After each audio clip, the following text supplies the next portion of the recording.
Today, I got a really fun segment. We are going to be going through some of the most egregious lies told by William Ruto since 2022. Now, what you're looking at is just a snapshot of all the lies told in 2023.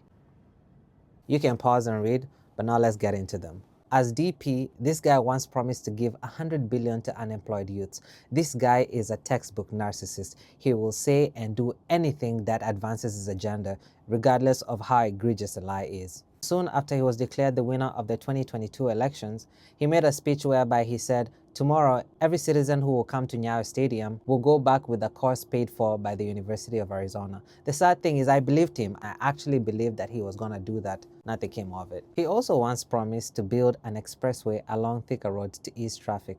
Clearly, this guy's lies know no bounds. And one that filled a lot of households with a lot of hope is when he promised that a 6 kg cylinder of cooking gas will cost 500 or 300 shillings by June of 2023.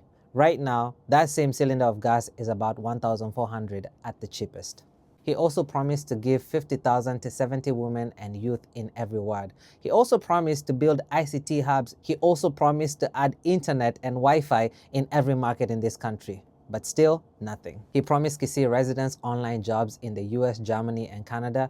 I'm not in Kisii land, but please, Watwa Kisii, tuambieni, have you gotten jobs in US, Germany, and Canada? He also promised Kenyans free treatment in hospitals from January 2024.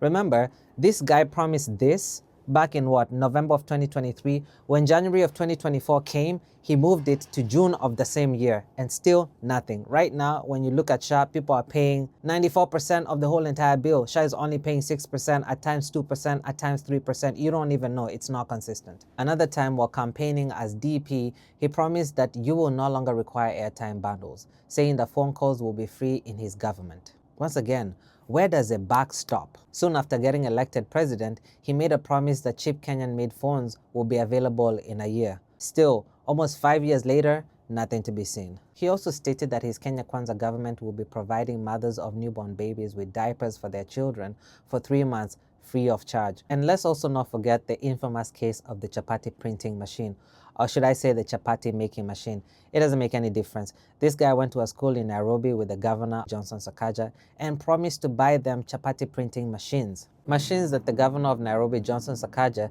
stated had already been procured and were making 6,000 to 8,000 chapatis per day. He also proceeded to say that the county is in the process of procuring another machine. Now, I am not a student in any of the schools in Nairobi. Neither am I fed by Dishina County. I'm an Idishi County, as Babu Wino says. But maybe the mothers or the students, if you're a student and you come across this video,